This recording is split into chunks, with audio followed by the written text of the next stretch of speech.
On today's edition of the Locked On Eagles podcast, we take a final look at the injury report leading into Eagles Commanders. How are the Eagles going to use their new look secondary? How is the standings looking for the 1 seed, LOE 3, all that and more on a Friday edition of Locked On Eagles. You are Locked On Eagles, your daily Philadelphia Eagles podcast. Part of the Locked On Podcast Network, your team every day.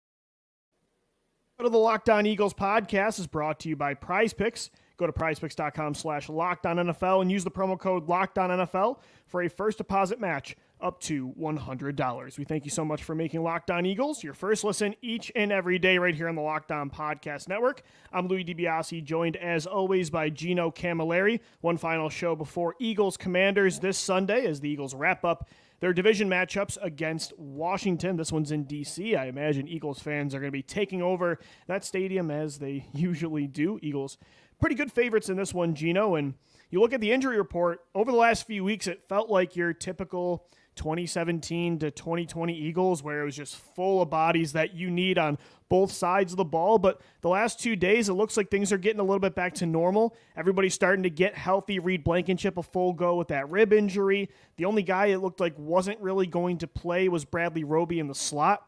Today, Jordan Davis did not practice, limited yesterday with a hamstring injury, so you might not be without your number one guy against the run. But at the same time, Gino, like compared to the last few weeks, I mean, this team's getting back to close to full strength, which is really good news. Outside of a handful of guys like Jordan Davis, like you had said, I believe James Bradbury was on that injury report as so well. was Milton Williams, but I think they're all going to play. I think it would be precautionary. Usually in that Thursday practice, it is more of a walkthrough type of practice for the Eagles. So, I mean, they wouldn't have been out there anyway. They're just walking around. But hopefully they should be back healthy. But to allude to your point, Lou, you're 100% correct, where this is the time of year, and in 2 weeks, they have a bye week. If they can make it through these next two games and you go and you have a rematch with Washington, hopefully it isn't close to the same result as that first time around. I think Washington has kind of been on the downslide the last couple weeks and the Eagles have been on the upslope. Mm-hmm. But you know that impending game next week, what the Eagles can't do is get caught up in a look-ahead spot because they are coming back healthy. They have to play this game and win this game, go beat Dallas, and then you have 2 weeks, sit back, relax. Before the gauntlet, right. Like, get through this. You're healthier than you have been.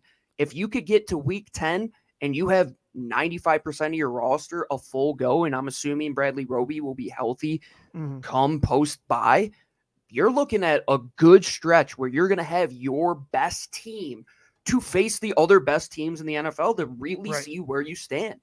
Yeah, and even I feel like the gauntlet, you could argue, started last week with Miami because then, you get Washington in the middle, but then you go Dallas, bye week, you've got the Chiefs, you've got the Niners, the Bills, another matchup with the Cowboys coming up. It gets pretty tough in the months of November and December as you gear up for that playoff run. So, Gino, like having this roster fully healthy that goes without saying how important that is. And at the same time, the fact that you've been able to get to 6-1 battling through those injuries, very impressive as well. So we'll see if they can do it again, sweep the Commanders this Sunday. The only guy it looks like that they could really use that might not play is Jordan Davis. But, Gino, Bradley Roby is somebody they signed a few weeks ago, and, until the trade deadline, we were going to say this is probably your slot corner moving forward. With him being injured, with the emergence of Eli Ricks last week, with the trade of Kevin Byard and Sidney Brown healthy, he's played in the slot. What do you think? I mean, obviously they're going to be road. Sean Desai uses guys in many different formations. It's very matchup based. He's very multiple. So you're not going to just get 1 or 2 looks with a lot of these defensive backs. They're going to mix and match. But when it comes to like the majority of the time, how do you think the secondary shakes out now that everybody's healthy and they have some new additions? That's a really good question. And especially going into this week, I think it could take 2 different directions, to be honest with you, because currently Curtis Samuel, I don't know if he's on track to play. He has been banged up on their injury report. If he doesn't play, I would expect them to go a little more Logan Thomas heavy, which then favors the addition of Kevin Byard, in my opinion, and the reemergence of Sidney Brown and Reed Blankenship coming back. Let's say they are able to run a lot of 11. So how is that going to shake out? Well, currently I think it's your boy Eli Ricks in the slot, Lou. Like, until he proves us wrong and there's another option until Bradley Roby comes back, I think that's the guy that you're going to roll with, because the James Bradberry experiment, it doesn't work on the inside. We know that. We don't want to move him to the slot. No. Keep him outside. I thought they did pretty well in that first go-around. I think it'll be even better. They were very banged up in that Washington game, and even without a Jordan Davis, you're still going to have Jalen Carter in there, and you're going to have all these guys that are even better rushing the passer than they were a couple weeks ago.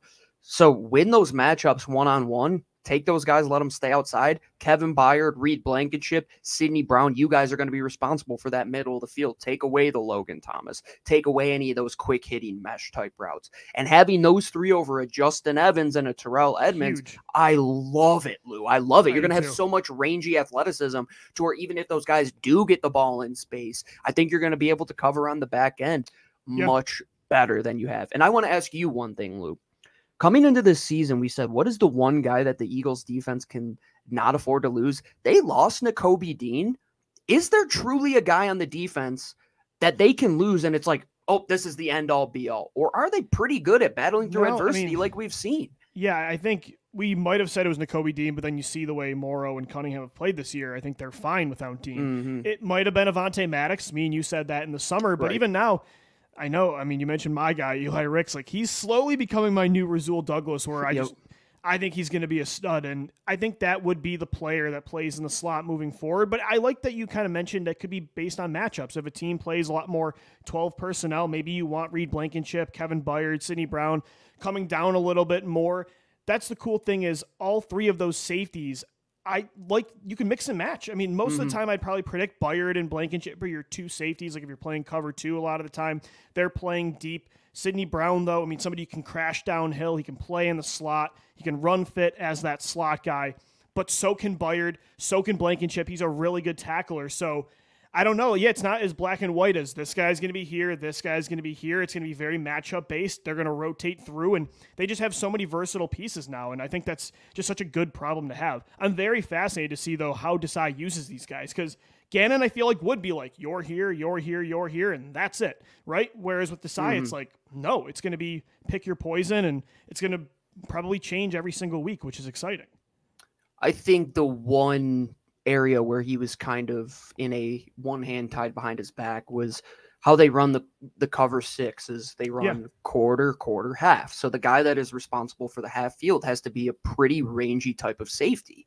Well, when it's just Terrell Edmonds and one of the other guys, either Sidney Brown or Reed Blankenship, those guys are probably going to be responsible to roll to that half field and keep Terrell Edmonds more in a quarter of the field or a quarter of the field. Now, you talk about the looks. That's what the quarterback's going to be thinking, Lou. Like, what guy is going to rotate where? They're going to start too high. They're going to rotate these guys all over the field. The three safety looks now that they can present are going to be fantastic. And not only that, the way that your linebackers are playing, you can now bring in more looks where you are doing these simulated pressures with more guys. Because Terrell Edmonds, you're not going to have him like creep up to the edge, be 5 yards off of the edge, and then pop back and play like an inverted safety role. Absolutely. Where Sidney Brown can do that. I mean, he's got the 100%. Range.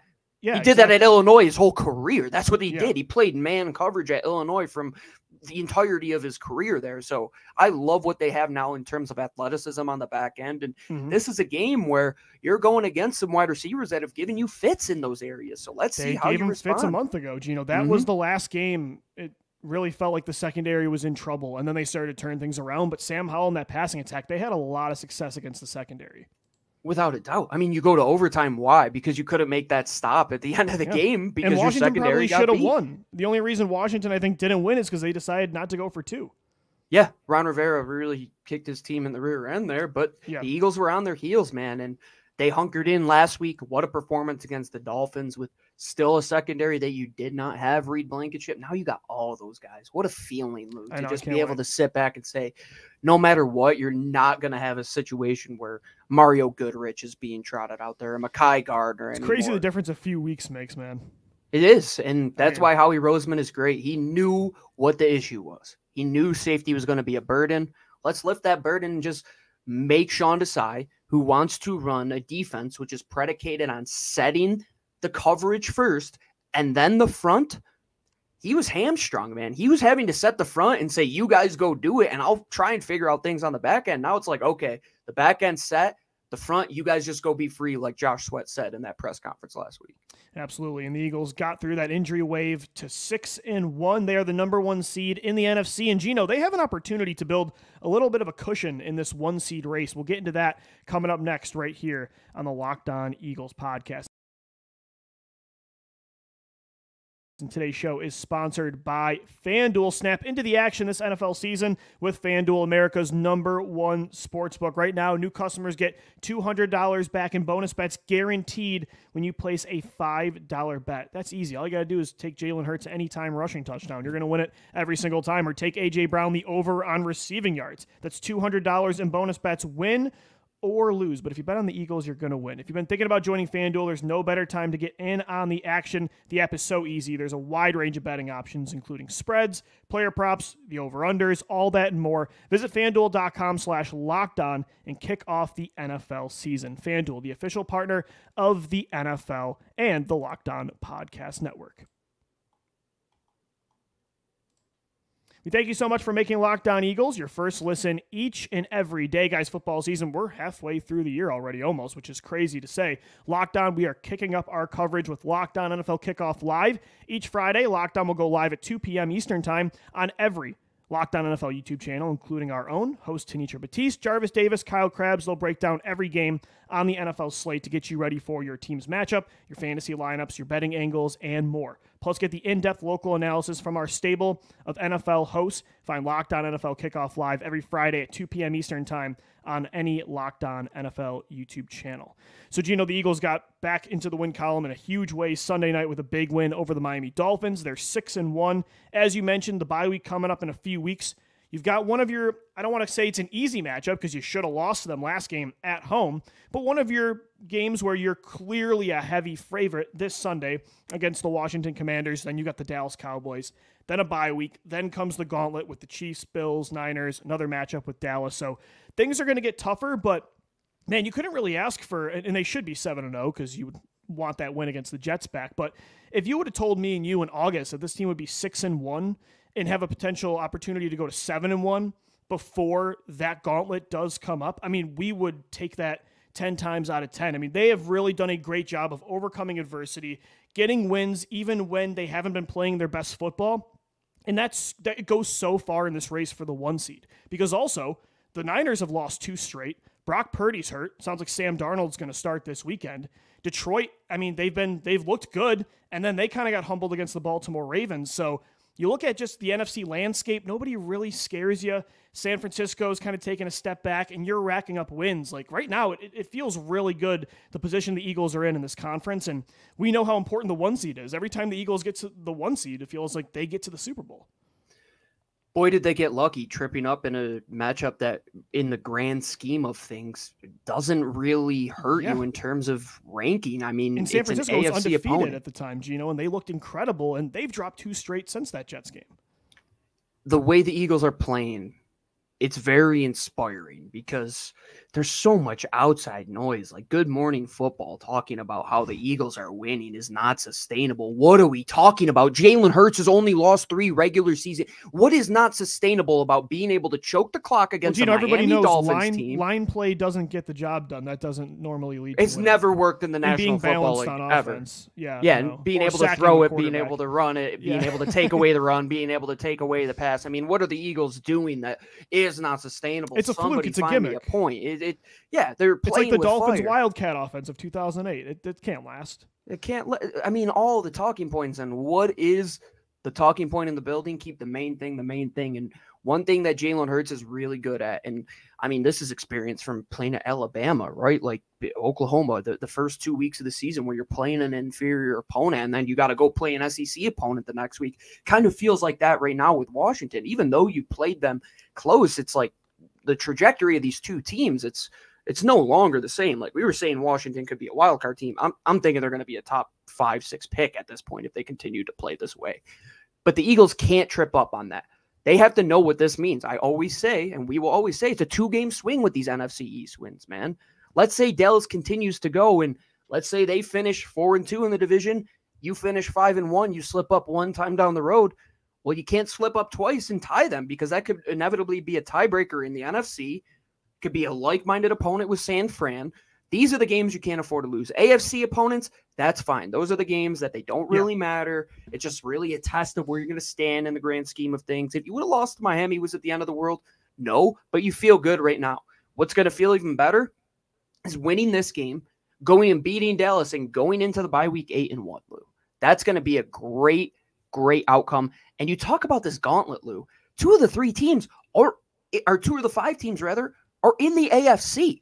Yeah. So you're still going to have room to trip up a little, but just keep playing good football, and you're not even going to have to worry about that. Yeah, and Gino, those teams, I mean, the Chiefs look really good right now. They're hitting their stride. They're 6-1. They're regressing. Yeah, I mean, they barely beat Tampa Bay again. They're 5-3. They have an elite quarterback, but they have been very up and down, and so have the 49ers. The 49ers were the team that looked pretty unstoppable 2 weeks ago, and then they lost to Cleveland. They lost to Minnesota, and you're like, I'm not so sure. Their own corner thinks that Brock Purdy to Sam Darnold's really not that much of a drop. What an insane thing to say out loud. So, nobody really looks unbeatable right now. It does really feel like we're destined for that Eagles-Chiefs rematch, although Baltimore looks like they're putting it together in the AFC. But you're right, like in this conference, in the NFC, the Eagles are in a really good spot. The other top teams that I think are going to push them, right?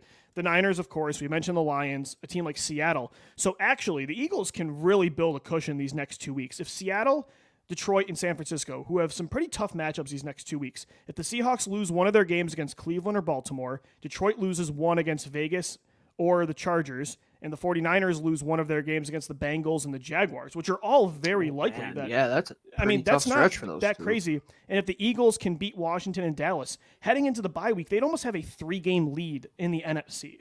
They'd have a 2.5 lead on those teams. And of course, then we see what happens with Dallas, but you play Dallas in one of those games. Like, they have a real opportunity these next 2 weeks to have a stranglehold on that 1 seed. And this early in the year, to have that kind of cushion would be amazing, because look at what happened last year. They got the 1 seed, but we had to sweat it all the way till week 18.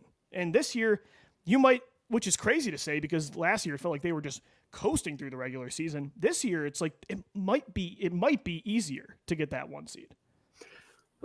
What's going to be the easier way forward? Is it going to be just handling your business and not trying to sweat it out like last year? Because the teams that you're playing in the last couple of weeks of the season are the Giants, Arizona, and the Giants. Do you think they're not going to want to play spoiler at that point in the NFL season? Like, what if you could go into week 16 and you just need to win 1 of 3 games to get the 1 seed? Lou? Exactly. And that kind of was a scenario last year, but with context, Jalen Hurts was injured for 2 of those games. Right. You're hoping that you don't have to see Marcus for 2 of those games. Yeah, right. Exactly. Yeah, but fingers crossed. It's an incredible opportunity, because again, the 1 seed, it can't be, it's not like you're terrified to go to Detroit if you had to, or San Francisco isn't this like daunting atmosphere, but the playoffs running through Philadelphia, again, you make Super Bowls when that's the case. I think the last 3 times they were the 1 seed, they got to the big dance. Yeah, there's only a handful of teams that have been the 1 seed that haven't made it. Sure. Dallas, let's bring that up. But of course it was Dallas that didn't. Yeah, there was one other team, right? I believe. Yep, 2016, won a lot of money on that game. Aaron Rodgers, big throw. But that's what the Eagles know, man. Like, they know that they have to get there, because I don't want to have to worry about potentially putting Jalen Hurts in an environment in that week 18 against the Giants that he could get an already banged up shoulder injured even more. And we know he has some sort of lingering left knee injury. Just handle business, man, especially these next 2 weeks, Lou. To contextualize what has happened in the last couple weeks or so, knowing where you're going to get to with the bye. You were coming into a game off of a loss against the Jets, where things really could have snowballed against a very good Dolphins team. What do? You go out there and you assert your dominance against one of the better teams in the league. What do you do the very next day? You acquire Kevin Byard to shore up your back end to go into these next 2 weeks, hopefully to have enough bodies and enough reinforcements to win these games, because once you get to the bye, then everybody's going to come back to normal, right? It's like when you're playing Call of Duty online and the screen is all red and you find a garbage can and you hide behind it, and then boom, the screen comes back clear. That's what it's going to be like when they go face Kansas City and Andy Reid. I love it. All right, Gino, let's get into LOE3 coming up next. 3 player props each that we're riding with for Eagles Commanders, presented by FanDuel. That's coming up next right here on this Friday edition of the Locked On Eagles podcast, which is presented by Prize Picks, which is the most fun playing daily fantasy sports. I got kicked out of my gauntlet, my guillotine league, I should say, for my one league. So I'm back to playing daily. Prize Picks is the way to go, winning up to 25 times your money this football season. All you got to do, select 2 or more players, pick more or less in their projected stats, and place your entry. Prize Picks offers weekly promotions that can lead to big payouts like Taco Tuesday. Each Tuesday, they discount select player projections up to 25% to provide even more value. And they now offer Apple Pay too for a quick and easy deposit into your account this football season. So take more for Jalen Hurts passing yards this week. Take more for A.J. Brown. Devontae Smith bounce back game. Dallas Goedert's been heating up. Take the more for the Eagles offense. And listen to this too. So with Prize Picks, they have a reboot policy now. Your entries stay in place even if one of your players gets injured for NFL games and college football games that are top 25 matchups. If you have a player who exits the game in the first half and does not return in the second, that player is actually rebooted. Prize Picks is the only daily fantasy sports platform with injury insurance. That's right, injury insurance. So go to prizepicks.com today /LockedOnNFL and use our code LockedOnNFL for a first deposit match up to $100. Once again, that's prizepicks.com /LockedOnNFL. Use the promo code LockedOnNFL for a first deposit match up to $100. And after you put those Prize picks in, while you're on your phone or your computer, why don't you get some food from DoorDash? I'm telling you, I was so happy once DoorDash announced that they were going to be partnering with us here at the Locked On Podcast Network. It's the last 1 p.m. game of the season for the Eagles, Lou. I know people aren't going to want to go out around lunchtime. Well, all you have to do is download the DoorDash app. Use the promo code LOCKED23 and you'll get 50% off up to a $10 value when you spend $15 or more on your first order when you download the DoorDash app. If you want to get a steak from De Rossi's, if you want to get a pizza from Santucci's, if you want to get a hoagie from Wawa, and man, I wish I could still get my groceries from Wegmans. You can also get them too. All you have to do, download the DoorDash app and use the promo code LOCKED23 to get 50% off up to a $10 value when you spend $15 or more on your first order when you download the DoorDash app. Don't miss any of the action this Sunday for the Eagles game. Use DoorDash, get yourself a hoagie, get yourself a pizza, whatever you like over at DoorDash. All right, we're wrapping up this Friday edition of the Locked On Eagles podcast the same way, Gino, we always do with LOE3, which is presented by FanDuel, the official sportsbook of the NFL and the Locked On Podcast Network. We're each going to take 3 player props for Eagles Commanders. I went 0-3 yet again last week. I am struggling, Gino. I don't know what to do. I'm throwing out all the stops. I was thinking, I'm like, do I have to have my dog start making the picks for me just to get back? But I went 2-1 last week. Not a bad. You had such a terrible beat. DeAndre Swift over 62 and a half rushing yards, and he had 62. Like, come on, that's just unfair. So I'm 7-14 now. I got to make up some ground here the second half of the year. I owe you guys a lot. Gino went 2-1 though. He's 8-10, and he's at a plus unit share right now. So. Take Gino's bets right now. We're gonna figure this out though on my side for sure. I like yours though. When you text me, I was gonna say, let's ride. I got to go back to just what I know and what this team knows, and it's the big 3 in the passing attack. So that's really where I focus my bets. So that's my first one. I think Devontae Smith is gonna have a bounce back game. I'm gonna take the over on 51.5 receiving yards. Of course, we know the run A.J. Brown is on right now. It's one of the best runs a receiver has ever been on in NFL history. So he's been the focal point. They've really been focused on getting Dallas Goedert back involved these last 3 to 4 games, and he definitely has hit his stride. And Devontae has kind of suffered in that way a little bit. Plus, he's been dealing with some drop issues the last 2 games against the Jets and the Dolphins. But I think this is the game. He's always good against the Commanders. I'm not even saying he's going to have 120 yards. I might leave that up to A.J. Brown still, but I'm going to take the over on 51.5. I think Devontae bounces back and he gets more involved like he was the last game against the Commanders.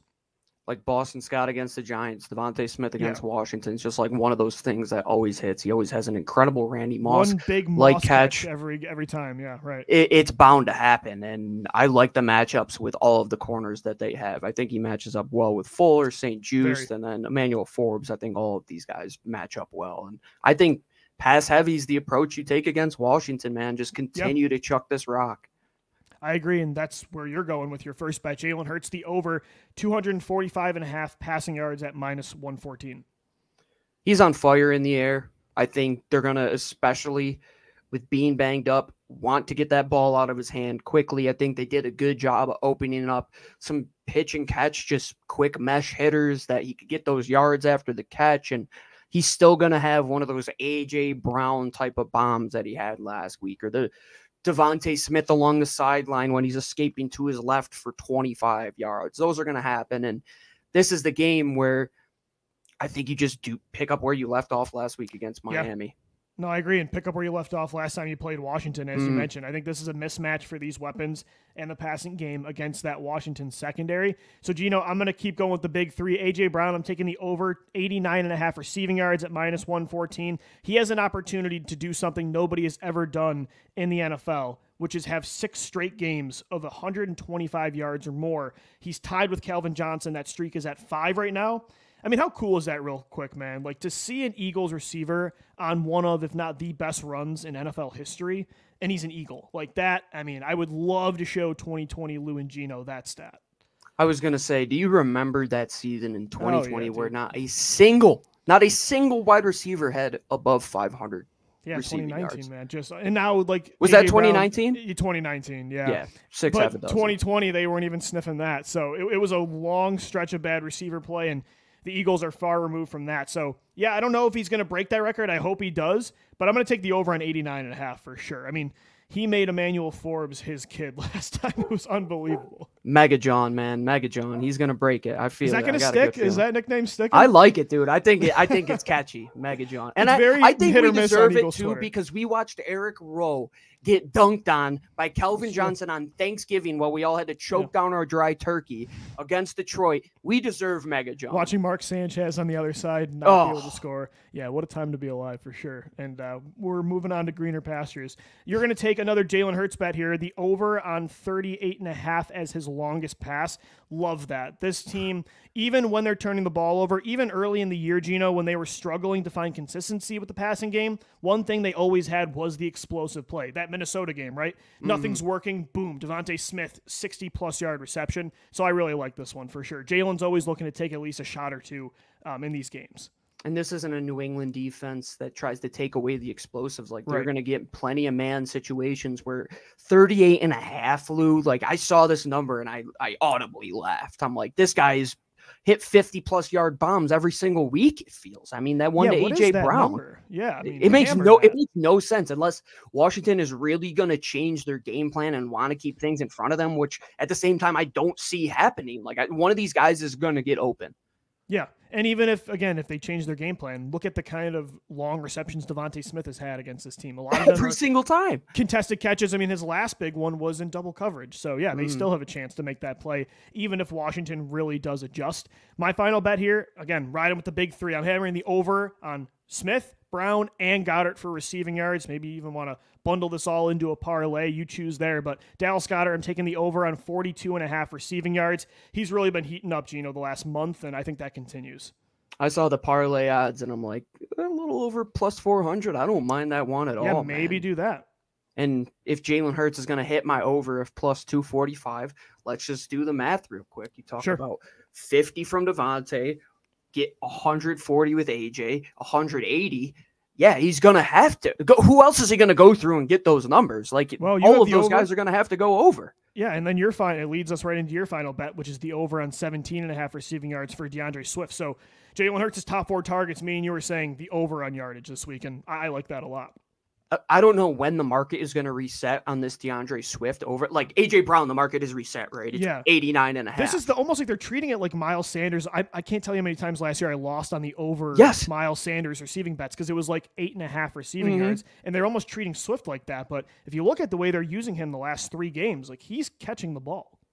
And if Jalen on the play that he fumbled hits Yes. DeAndre Swift on that in route, which was about 13 yards. That was one play. He would have made it. And he's clearly the best receiving element that they've had out of the backfield in a long time. Quite some time. I know rookie Miles Sanders was really good, Lou, but what he's able to do, that play when it's just like a quick little dump off and he's in the backfield and it's like, oh, you're expecting him to lose 4 yards and he makes that linebacker miss on a dime. It's like, dude, just keep doing that stuff. That's especially against Washington, who doesn't have the best linebackers in the world. That's a game where you hit guys like that. I think Dallas Goedert over the middle this week. I think DeAndre Swift over the middle. Jalen Hurts has been comfortable in those timing routes over the middle, where in the first couple weeks of the season, he really wasn't pressing those areas. It was more to the numbers. Now he's a much more balanced passer, and I love the middle of the field for this game. I agree. We'll see what happens Sunday. Eagles, Commanders. The Birds trying to get to 7-1. We'll see you for the post-game show. Until then, that's going to do it for the Locked On Eagles podcast right here on the Locked On Podcast Network. Your team every day. Shout out to our everydayers for making us your first listen Monday through Friday. For Gino Camilleri, I'm Lou DiBiase signing off as always. Thank you for downloading. Thank you for watching and listening. And let's go Birds. Fly, Eagles, fly.